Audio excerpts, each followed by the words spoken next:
ቺቺ አቤት ስመቺ የሚባል ነበር ድሮ። ትዝታችን በኢቢኤስ ነው እንደምሰንብታችኋል። አቤት ዛሬ የት ልንገባ ነው? ቺቺኒያ። አቤት ቺቺኒያ ሲባል ባለ ብዙ ታሪክ ነች አሉ። እኔ የማውቀው ልንገራችሁና ጎራ ብለን ደግሞ ስለ ቺቺኒያ ታሪክ አብረን እንጠይቃለን።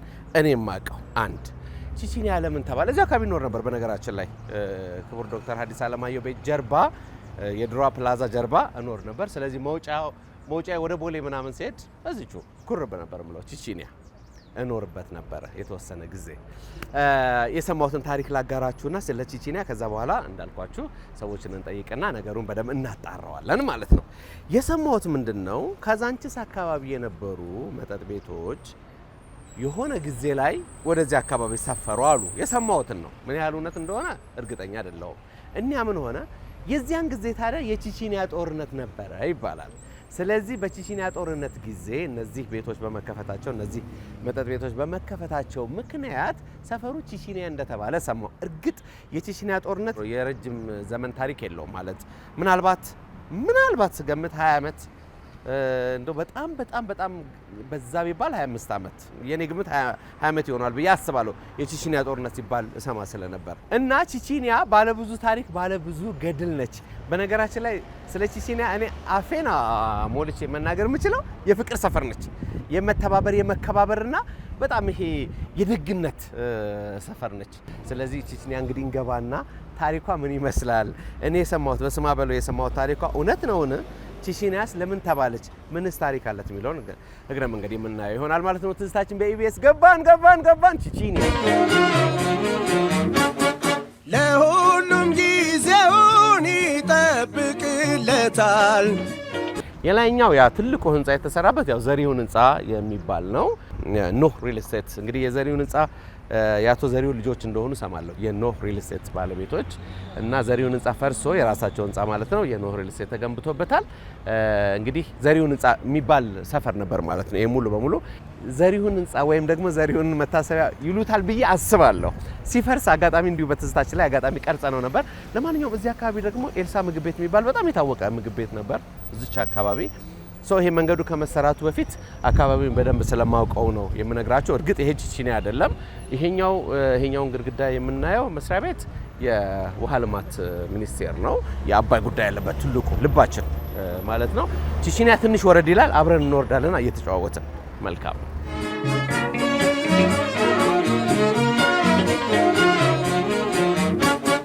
ለሁሉም ጊዜውን ይጠብቅለታል በማለት ሰለሞን ቀድሞ ተናግሮታል። ቺቺኒያ ሁለት መልክ ነው ያላት በነገራችን ላይ አንድ የቀን አንድም ደግሞ የሌሊት መልክ አላት። እንዳልኳችሁ ፍቅር የሚነግስበት አካባቢ ነው። ይሄው አሁን አስፋልቱ ደግሞ በአዲስ ሁኔታ እየተሰራ ነው። እርግጠኛ ነኝ በጣም ሰፊ አስፋልት ነው የሚሆነው።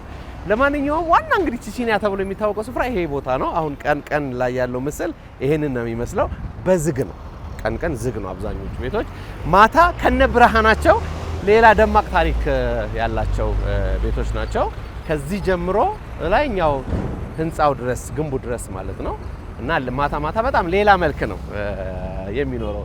የቺቺኒያ ሌላ መልክ በሮቹ ላይ ወይም ደግሞ ከውጭ ግድግዳዎቹ ላይ የሚደረጉ ብልጭልጭ መብራቶች በዚያ ይታወቃሉ። ሌላው እንግዲህ የቺቺኒያ ምልክት የሆነው ከበደ ገብረ ወልድ ስጋ ቤት ነው። አሁን አገልግሎት ላይ ያለ አይመስለኝም። እንግዲህ ሰፈሩ በተለያየ መልኩ እየተቀያየረ ነው። በግራም በቀኝም የተለያዩ ለውጦች እየታዩበት ነው እና ከበደ ገብረ ወልድ ስጋ ቤት አንዱ የቺቺኒያ ምልክት ትዕምርት ነው ማለት ነው። እዚህ ቆረጣችሁ ያስጠበሳችሁ ሻቡና ያላችሁ አቤት በያላችሁበት ትዝታችሁን ተጫወቱ። እሺ ይሄ መንገድ እንግዲህ ከውሃ ልማት ከዘሪሁን ጀምሮ ቀጥታ ወደ አትላስ መብራቱ ጋር የሚያደርስ መንገድ ነው። ይሄ ነው እንግዲህ ቺቺኒያ በመባል የሚታወቀው። ለማንኛውም አንዱ በጣም ከማውቀው ህንጻ መካከል ይሄ ዮሊ ተብሎ የሚታወቀው ቢልዲንግ ነው። ዮሊ ቢልዲንግ በነገራችን ላይ ሁለት ነገሮችን መጥቀስ እንችላለን። አንደኛው ክለብ ኤችቶ የሚባለው ክለብ ውስጥ የሰይፉ ፋንታውን ሾው እዚያ ነበር የሚቀረጸው ሰይፉ ሾው እና የኢቢኤስም አንዱ ሌላ ታሪክ ሆኗል ማለት ነው። ዮሊ ክለብ ኤችቶ እዛ ስለነበር አንዱ እሱ ነው። ሌላው ቶሚ ፕላስ የሚባለው የጂም ባለሙያ እሱም እዚህ ውስጥ እንደነበረውና የተለያዩ ፕሮግራሞችም እኛም እንደቀረጽን አስታውሳለሁ።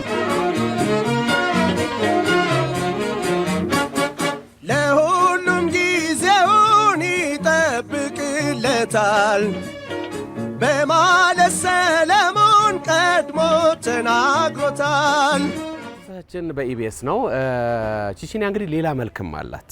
የሰማሁት ምንድነው የሙዚቃ ክሊፖች ብዙ በጣም በርካታ የሙዚቃ ክሊፖች የተሰሩባት ስፍራ እንደሆነም እንሰማለን። ብዙ ጊዜ ከሙዚቃ ጋር የተገናኘ ሰፈር እኔ እንደማውቀው መስቀል ፍላወር አካባቢ ነው በአብዛኛው። እዚህ ቺቺኒያም የሙዚቃ ክሊፖች የተሰሩበት ስቱዲዮ አለ ብለውኛል። ባጭሩ አብረን እናየዋለን ማለት ነው። ቤቶች ያለን ገባን ቤቶች አቤት ጤና ይስጥልን ዮኒ እንዴት ነህ?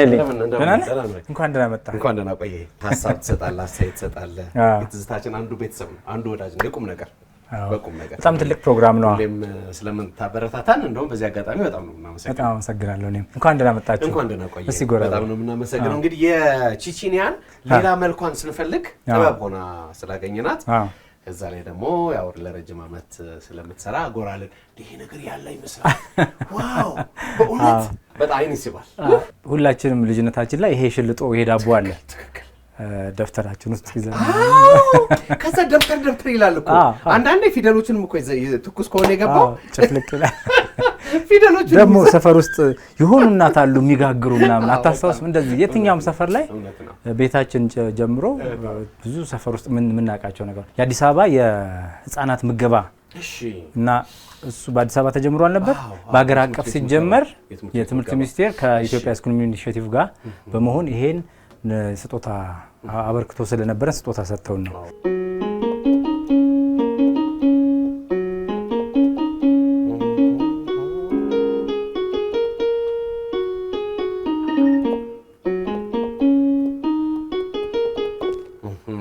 አይነት ነገር ሸጋ ነው። ጠቆም ነው። ሸጋ ነው። በጣም አሪፍ ነው። ቢኒን ያው ድሬዳዋ ነው የምንተዋወቀው። እንደው ብዙ ሰው ላያውቅ ይችላል። በዛኛው ሙያ ኮሜዲያን ነው። ፍቅሩ ቢራቢሮና ቀዩ ቢራቢሮ ብዙ ታሪክ አለን። ከድሬ እስከ ሐረር በተለይ ሐረር ተጣራለች የውሃ ፕሮጀክት ላይ 94 ዓመተ ምህረት ላይ በጣም ትልቅ በጣም ትልቅ ቢበል ከነ ደቤ ጋር ከነ ጋሻሊ ጋር እንደዚህ ሆነ እንዋይ ብዙ ታሪክ አለንና መነሻው ኮሜዲያን ነው እኔ እስከማውቀው።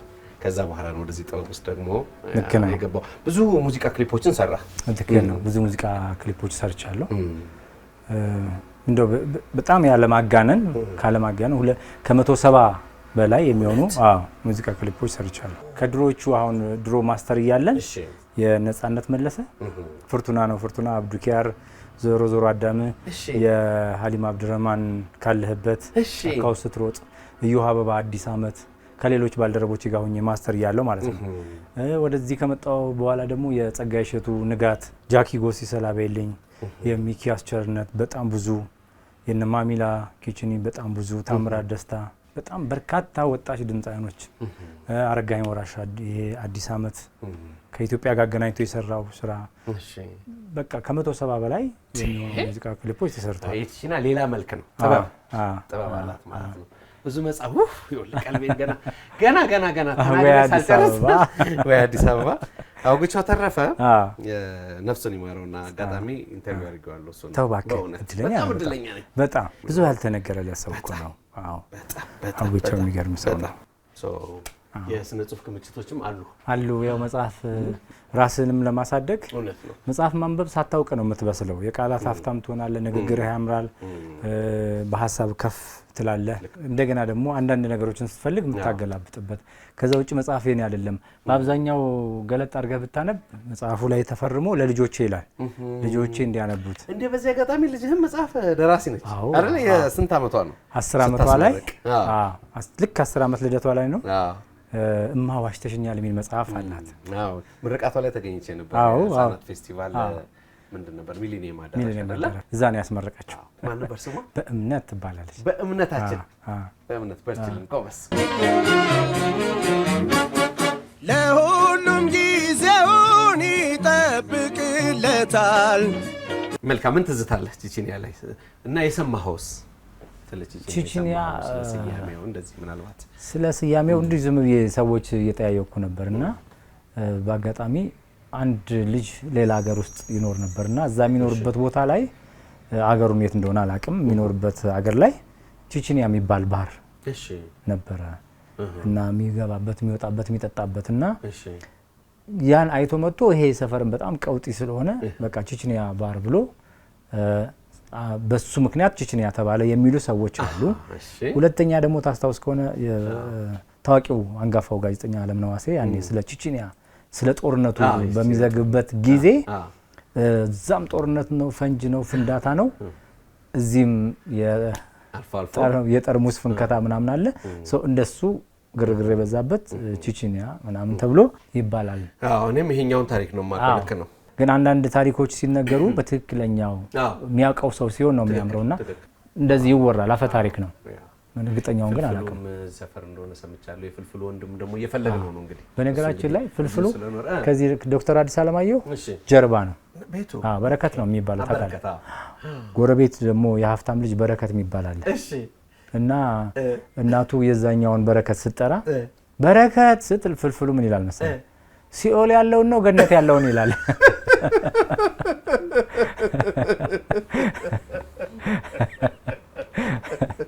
በጣም የሀብታም ልጅ ነው ያኛው ይባላል። አሁን ያለበት ደረጃ ላይ በብዙ ጥረትና በብዙ ልፋት የደረሰ ልጅ ነው። ብዙ ዋጋ የከፈለ ልጅ ነው። በአጋጣሚ ደግሞ የመጀመሪያ ሲዲውን የሰራሁት እኔ ነኝ። የመጀመሪያ ቪዲዮውን የሰራሁት እኔ ነኝ። ስለ ቺቺኒያ ሰው ቢያቅ የምትለው ቺቺኒያ እንደሚባለው ሌሎች ሰዎች አእምሮ ውስጥ ያለው ስዕል ብቻ አይደለም። ብዙ የፊልም ፕሮዳክሽኖች አሉ። ብዙ የመስሪያ ቤቶች አሉ። ለምሳሌ የማስታወቂያ ድርጅቶች እኛ ያለበት ቢልዲንግ እንኳን 1-4 የማስታወቂያ ድርጅቶች ነበሩ። አሁን 2 ነው ያለነው። 2-3 የሙዚቃ ስቱዲዮም አለ እዚሁ እኛ ያለን አለ ስቱዲዮ አለ። እንደገና ደግሞ በቅርብ ክለቦች አሉ። ኦፍ ኮርስ ሃቫና ክለብ፣ ባርሜሎ እና ክለብ ኢትዮ ቅርብ ነው። እሱን አያይዞ በርካታ ታዋቂ ሰዎች ይመጣሉ። የመንገድ ላይ ምግቦች ይሸጣሉ። ልክ እንደ ድሬዳዋ ማታ ላይ የመንገድ ላይ ምግቦች ይሸጣሉ። መጠጥም ስላለ ይሸጣሉና ለመዝናኛው ኢንዱስትሪ መዝናናት ለሚፈልግ ሰው ቺቺኒያ ምቹ ነው። ግን ቺቺኒያ የሆነ ሳል ላይ ስሟ በሌላ አይነት ነገር ስለሚወራ ሰዎች አንዴ ከፈረጁ እዛ ቦታ ነው የምትገኘው ሁልጊዜና ሰዎች ሊዝናኑ ቢፈልጉ ቀን ነው። አሁን እኔ በዚህ ሰዓት መሽቷል ብዬ ነው የማስበው። ቺቺኒያ ላይ ሳይ ካለኝ ልምድ ማለት ነው ልክ 12 ሰዓት ጀምሮ ሞቅ እያለ ይመጣልና እኔም ሌሊት ነው በአብዛኛው የምሰራው። ሌሊት 7 ሰዓት ብትመጣ ልታገኝ ይችላል፣ 9 ሰዓት ብትመጣ ልታገኝ ይችላል። በተለይ ስራ ቢዚ ከሆንኩኝ ቺቺኒያ ይመቻል። በቃ ማለት የእውነት ቀን ሰዎችን እንደምታገኘው አይነት ነገር ነው። እንዴ ነው ሰላም ነው አተኛም እንዴ ልትል ትችላለህ። ፕሮዳክሽኑም እዚህ አካባቢ ያለ ሌላ ከዚህ በፊት ማያ ፊልም ፕሮዳክሽን የአምለሰት ሙጬ ከዚህ ከኛ ቀጥሎ ያለው ቢልዲንግ ላይ ነበርና ከላይ ላሊበላ ስቱዲዮ የሚባል ነበረ። ሶራ ፕሮዳክሽን አለ፣ ሶራ ፕሮሞሽን አለ፣ መሲ የማስታወቂያ ድርጅት የሚባል አለ። ብዙ አሉ እና ብዙ የጥበብ ስራዎች የሚሰሩበትም አካባቢ ነው። ትግስትም እዚህ አካባቢ ነው። ትግስት ዋልተ ንጉስ እዚህ ቺቺኒያ አማካሪው የዶክተር አዲስ አለማየሁ ትምህርት ቤት ከፍ ብሎ ኤንቢ ህንጻ ላይ ነው የምትኖረው። ከጥበብ ሰዎች ጋር በጣም ስለምትገናኝ አንተ ማመለሸጋ ስለሆንክ ገጠመኞቹ ይኖራሉ። እናንሳቸው። ምናልባት ስሙን ባልናገር ይሻላል። ሚውዚክ ቪዲዮ እየሰራን ቀርጸን መጣን። ልክ ስቱዲዮ ስንገባ ሜሞሪ ባዶ ነው። ከዛ ምንም አላልኩም፣ ተረጋጋው፣ አሰብኩ። ወደ ውስጤ ወዳው ደወልኩለት። በጣም አሪፍ ነው ዛሬ የሰራ ነው፣ እጅግ ደስተኛ ነኝ አልኩኝ። ቅዳሜ ደግሞ የተወሰነ ፓርት በተለያየ ልብስ እና ትንሽ የፀሐይዋ የምናምን ሁኔታ ትንሽ ረብሾኛል፣ እያየሁት ነበር ፊልሙን። ቅዳሜ ደግሞ የቀረን እንሰራለን፣ ከቻለን ደግሞ ሙሉ እንደግመዋለን፣ ምንም ችግር የለም። አረ ችግር የለም እስከፈለከው አለኝ ማለት ነው። ቅን ነው እና ገና ዛሬ ነው ይሄ ሚስጥር ማወጣው እኔና ከዛ ደግመን በዛው ልብስ እንደገና በተለያየ ልብሶች ምናምን አስደግሜ ያን ስራ የሰራውበት አጋጣሚ ያለና ደግመን ሰርቼ ምንም እንግዲህ ሁለተኛው ላይ በኪሳራ ማለት ነው። እንግዲህ ይሄ ሁሉ የምንጫወተው የቺቺኒያ ሌላ መልኳስ ነው። ያው ፍልፍሉ ይሄው ዋው የቺቺኒያው ልጅ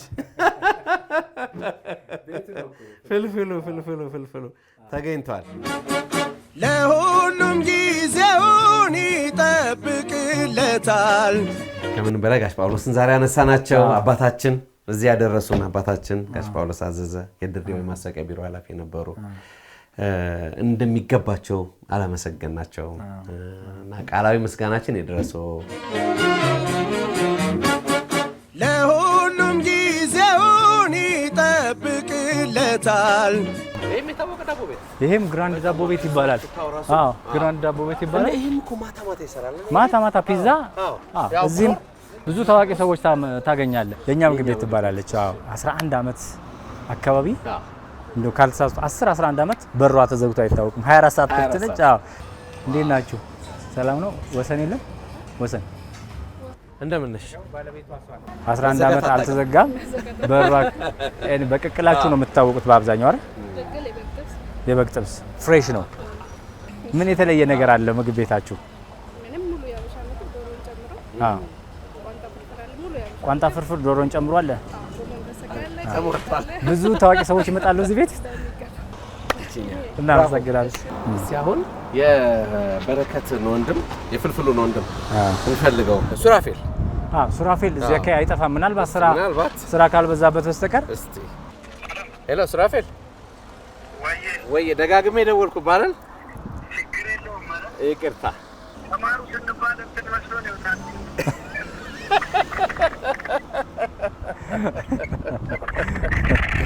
አብሽር እግዚአብሔር ያክብርልን። እናመሰግናለን። ከቻልን እንገናኛለን። እሺ ይቅርታ እንግዲህ ስልኩም እንትን ያረለ። ለማንኛውም ብዙ ሰው የፍልፍል ወንድም ነው የዚህን ሰፈር ታሪክ በደንብ የሚነግርህ። የሆነ ቅጽል ስም አለው ሌላ ጋርጦ ይሉታል። ጋርጦ እና ሱራፌል የመታወቂያ ስሙ ነው። ሱራፌል እንለዋለን እኛ ካገኘ ነው እኛም እንሞክራለን። ለማንኛውም ይሄ ቺቺኒያ እንግዲህ የፕሮቴክሽን ሃውስ ወደዛ ገባ ብሎ ነው ማለት ነው የፍልፍሉ ቤት። ቢንዬ ግን ስለተገናኘን ጥበብን በቺቺኒያ ስለዘራ ይሁን እውነት አመሰግናለሁ። ለሁሉም ጊዜውን ይጠብቅለታል። ሌላው የቺቺኒያ ትዝታ የክቡር ዶክተር አዲስ አለማየሁ በእሳቸው ስም የተሰየመው ትምህርት ቤት ነው። የፕሮግራማችን መግቢያ ላይ ያልነው ማለት ነው። ይህ ትምህርት ቤት ስለምን ተሰየመ የኔ አረዳድን ጥቂት ልንገራችሁ። ክቡር ዶክተር አዲስ አለማየሁ ሰፈራቸው ከዚህ በላይ ነው። የትንሿ ፕላዛ ጀርባ ቤታቸውንም እኔም በቅጡ አውቀዋለሁ። ሰፈሩ እንደውም የጋዜጠኞች ሰፈር እንደሚባልም አውቃለሁ። እንዳልኳችሁ በዚህ በነጩ ህንፃ አካባቢ ነበር እኖር የነበረው። የራሴ የሆነ ትዝታ አለኝ ማለት ነው። ለማንኛውም የክቡር ዶክተር አዲስ አለማየሁ በእሳቸው የተሰየመው ሁለተኛ ደረጃ ትምህርት ቤት ባጭሩ ትዝታው ምን እንደሚመስል ሰዎች ካገኘን ከነሱ እንወስዳለን፣ ካልሆነ ደግሞ ከውጭ አይተነው እንመለሳለን። ቺቺኒያ ሲባል ዶክተር አዲስ አለማየሁም የእሳቸው ትዝታ ያረፈ በተማሪ ቤት መኖሩንም እግረ መንገድ ልብ እንላለን ማለት ነው። ጥቂት እንየው።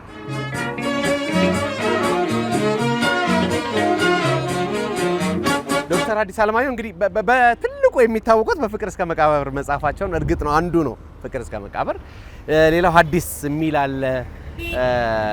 እንዲሁም ደግሞ ትዝታዬ የሚል መጽሐፍ አላቸው። ዶክተር አዲስ አለማየሁ የፍቅር እስከ መቃብር ታሪክ ብቻ ሳይሆን በኢትዮጵያ ስነ ጽሁፍ እንዲሁም ደግሞ የዲፕሎማሲ ተግባራት ውስጥ ብዙ ስራ የከወኑ እንደሆኑ ይታወቃል።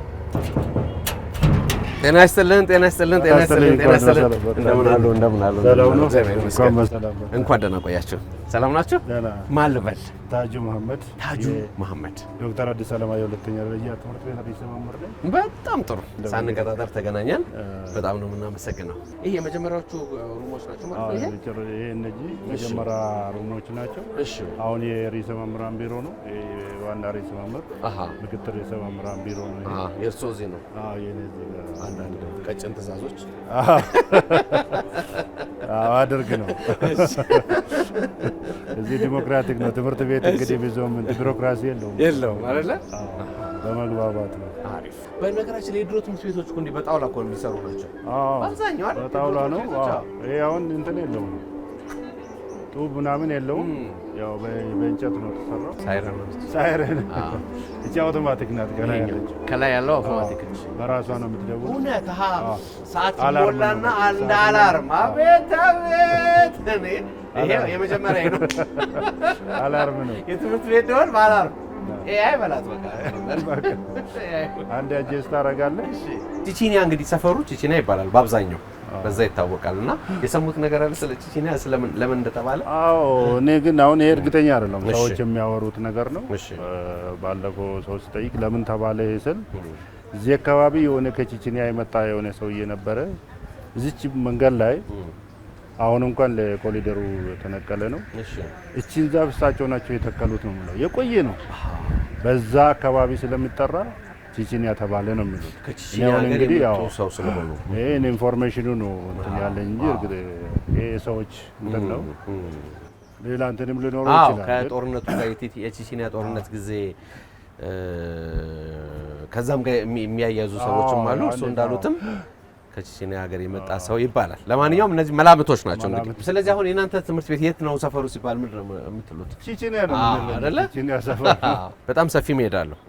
ይሄ ላይብራሪ ነው፣ ቤተ መጻሕፍት ነው፣ ሰፊ ቤተ መጻሕፍት ነው። እነዚህ ክላሶች ናቸው፣ በኮቪድ ጊዜ የተሰሩ ናቸው። እነዚህ ሆርሞች በቃ በትምህርት ቤቶች እሱ ላይ ትዝታ ናቸው። ሁሌ እኮ እንደዚህ ትዝታ ናቸው በጣም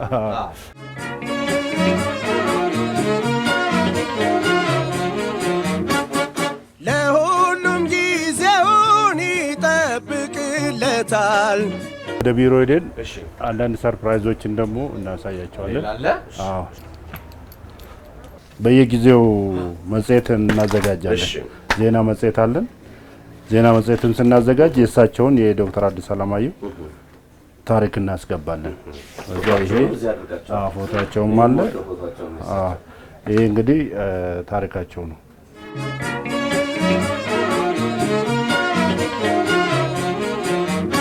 ይሄው እንግዲህ የዶክተር አዲስ አለማየሁ መኪና ናት። እዚህ መኖሯን ግን ታውቃላችሁ? ኧረ በፍጹም ፔጆ 404 ለትምህርት ቤቱ በእሳቸው ሲሰየም ለስጦታ የሰጡት ነው። አሁን በቅርብ እናሳድሳትና ፔጆ 404 መቼ ነው ያስረከቧት? 91 92 አካባቢ መጀመሪያ ትምህርት ቤቱ ሲሰራ 89 ነው ትምህርት ቤቱ ተቋቋመው። በእሳቸው ሲሰየም በዛዎችን ሰጥተው ይሄ እንግዲህ ወንጀለኛው ዳኛ ያለበት ሐዲስ አለበት ተረት ተረት የመሰረት አለበት። ዋናው ደግሞ ፍቅር እስከ መቃብር በአንድም በሌላው የክቡር ዶክተር ሐዲስ አለማየሁ ፔጆ ለትምህርት ቤቱ ይኸው 4 እዚህ አለች 404 ነች 404 404 ክቡር ዶክተር ሐዲስ አለማየሁ ፔጆ 404 መኪናቸውን ያው እንግዲህ በዚህ ሰጥተዋል። አንደኛ አንድ ሰልፊ ያስፈልጋል አይመስላችሁ? ሌላው እዚህ ላይ ማስታወስ የሚያስፈልገን ቁም ነገር የኢትዮጵያ ደራሲያን ማህበር የክቡር ዶክተር አዲስ አለማየሁ መኪና ትልቅ ታሪክ ያላት ናት። ትምህርት ቤቱም አክብሮ ነው ያስቀመጠው። የእሳቸውን ቤተሰቦች አክብሮ ነው በዚህ መልክ ያኖሩት እና አንዳንድ ታሪኮች ብቅ ብላችሁ ሊጻፍበት የቴሌቪዥን ፕሮግራም ሊሰራበትም ያስፈልጋል እንላለን እና ኢትዮጵያ ደራሲያን ማህበር እንዲሁም የክቡር ዶክተር አዲስ አለማየሁ የስነ ጽሁፍ ስራዎች አፍቃሪያን በዚህ ብቅ ስትሉ በሩ ክፍት ነው። ብቅ ብላቸው መኪናቸውን እንድትጎበኙ እንጋብዛለን። ይመቻችሁ።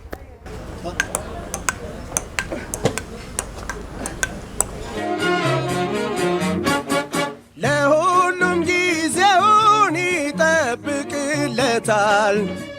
ትዝታችን በኢቢኤስ ነው እንግዲህ ቺቺኒያ ብቅ አልን። ብዙ ሰዎች አላገኘንም። ኦፍ ኮርስ ስለ ሰፈሩ ታሪክ የሚነግረን ሰው በቅጡ አላገኘንም። የተሟላ ታሪክ ነው ማለት አንችልም።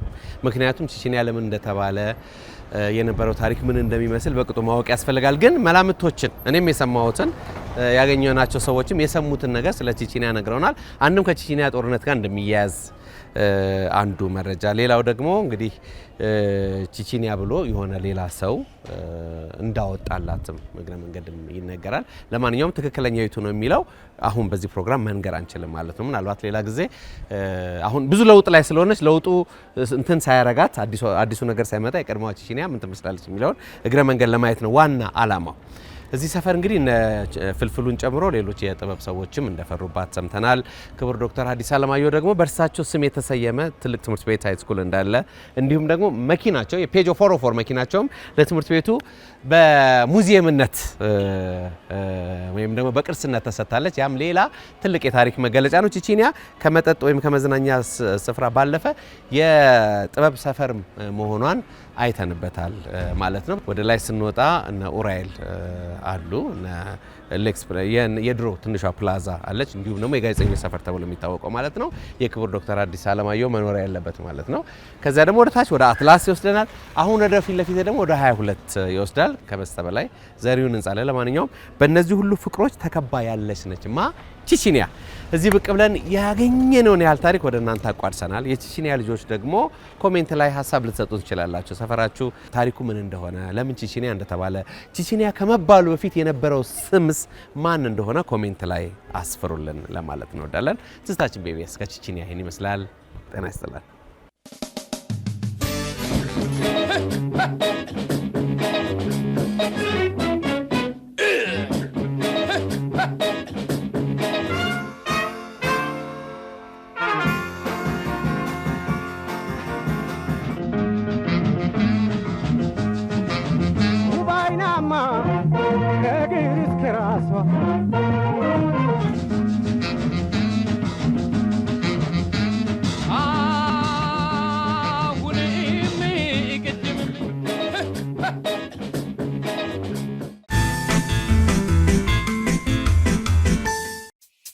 ውድ የኢቢኤስ ቴሌቪዥን ተመልካቾች ይህ በስክሪኑ ላይ የምትመለከቱት ትክክለኛው የፌስቡክ አካውንታችን ነው።